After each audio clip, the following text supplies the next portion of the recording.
So we're here at the Bernie Sanders bunkhouse party in Las Vegas, Nevada. I'm speaking with Mike Ferguson, who has been following the campaign around as a volunteer canvassing. So he was in Iowa City for the caucuses, and now, did you go to New Hampshire as well? No. No, okay, but now you're here in Nevada for the caucus.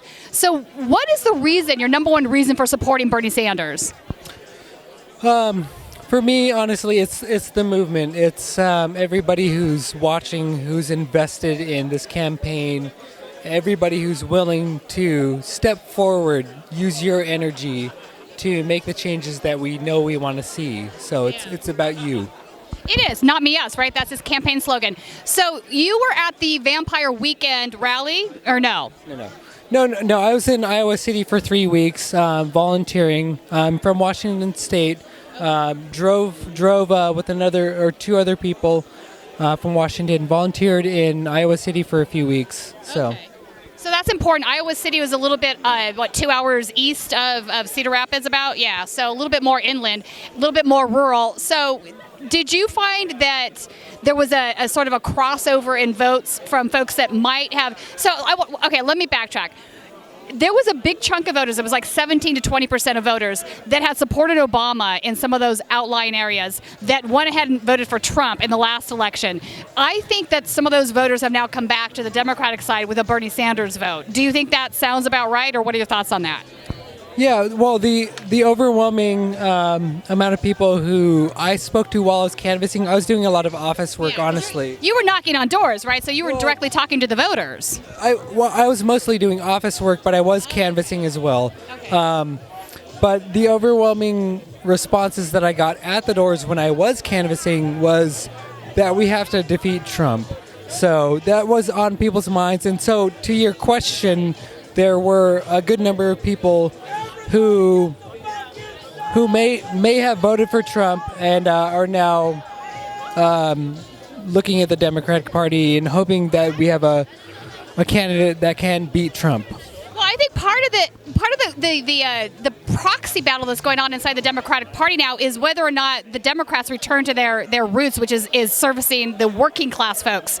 They've been trying to serve two masters at this point. They try to serve their corporate donors, the wealthy elites, and also saying at the same time that they can take care of working class voters, but we know this isn't the case at this point because the income inequality in the country is so severe, and I think it's the income inequality, the severe income inequality that actually led to Trump winning that election because they knew what they were going to get with Hillary Clinton. So it's interesting to me that they would say defeat Trump now as their only reason because it seems to me that he's sort of a symptom of the disease and not necessarily the the disease that's underlying why he's in office right now. And I think really that Bernie Sanders is the only candidate that is addressing that. So what are your thoughts on that? Well, I think it's clear, and Bernie knows it's clear, that we have to defeat Trump. And for me personally, and I would imagine anybody who's watching this, Bernie is the clear candidate to defeat Trump. There's no doubt about it. So as far as the Democratic Party goes, it's, they turn out disappointments left and right. It's and what I would hope is that people understand that institution is not going to go away. They're going to continue to be one of the major influences on our planet, in our society, in our government.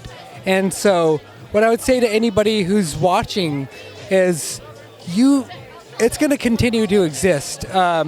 Bernie's trying to work the inside and outside game. I would encourage other people, wherever you're at, it's challenging. Local politics, Democratic Party politics is challenging. They want to kick us out. But let's take that shit over. Let's do this. I agree. Look, I'm a big advocate of Dementer. I agree with you on that. I think you have to have both an inside and outside strategy. And I think, honestly, one of the best things about the Bernie Sanders movement, what marks its success the most, in my opinion, is the fact that he has pushed the platform so much more left than it used to be. Look, we would not be talking about Medicare for all right now in the United States of America as an actual thing that could happen if it wasn't for Bernie Sanders and his movement. That's just a fact of the matter. So I think he I think he awakened a sleeping beast in a sense, because a lot of Americans that had tuned out of politics are now actually engaging again. I mean, look at the last election. The turnout was terrible. You had an election where you had jerk A and jerk B, and people just didn't want to vote. I mean, it was a really low turnout. I think that speaks volumes of when you have a candidate that people get excited about, that they actually come out and vote, and that's how Bernie Sanders wins. I think he wins by getting more people involved, and we saw that in Iowa. I think we're going to see that here Saturday in Nevada, from what I'm seeing. So, in your opinion, the Nevada caucus now, it's like the Iowa caucus. You have some of the same rules, the 15% viability rules, realignment, all of those things. But you also have the early voting that's been going on here, which we didn't have in Iowa. And I think that's a factor, because there were folks in Iowa, working class folks, that maybe had 2 jobs and couldn't get out to caucus, because they lock the doors at 7:30. If you're not in there, you're out. That's it. So I think early voting is going to work towards the Bernie Sanders campaign's benefit. Do you agree with that? Well, it's hard to tell. It's hard to tell. I was at the rally, the UNLV rally that Bernie did. Then we marched, very short march to the early voting, and I was there. I was helping. I was helping the whole process. I heard the line went around the block. Oh, yeah. So there was basically a 45-minute wait for about 4 hours. There's a consistent 45-minute wait. At any given point, there was probably, I'd say, 250 people in line. So, and those people were coming, overall what I'm seeing here in Nevada is that Bernie has strong support. And so I'm feeling confident here. But the thing that the campaign is really banking on, in 2016, the GOTC, Get Out the Vote, Get Out the Caucus, was about a week long. That was a strategy in 2016. Now, in 2020, we're extending that to, maybe sometimes 3 weeks, because we want to make sure that all of our supporters get all the information that they need, and that we are involved in helping make sure that anybody who supports Bernie is well informed on how to show up and vote for Bernie. And if we do that, if we show up, if we volunteer, if the people watching this volunteer for the campaign, get involved. Come to California too. Yeah. Talk to your family members. Any way, whatever way you feel is most effective. Like, we each have to ask, how can I be most effective? If we do that, we will turn out, Bernie always says, come election day, if voter turnout is high, turn off the TV, we've won. Yeah, I agree. So that's what it's about. We just have to make sure that everybody is informed on how to vote. Each state is different. We have to inform ourselves first and foremost, and then spread the word. Yeah. And when we do that, with these hands, we will win. At this point, it really is a get out the vote operation, and that's true of the March 3rd primary dates as well, because we're starting early voting even in California on the 22nd, which is the day of your caucus. So we're in the final lap here on these things, and I think my opinion is that Bernie Sanders is not only going to win the Democratic Party, but I think he's going to be our next president. So I'm saying that now. I've said it before. I'm going to keep saying it because I do believe that's true. I think he's the right person in the right moment.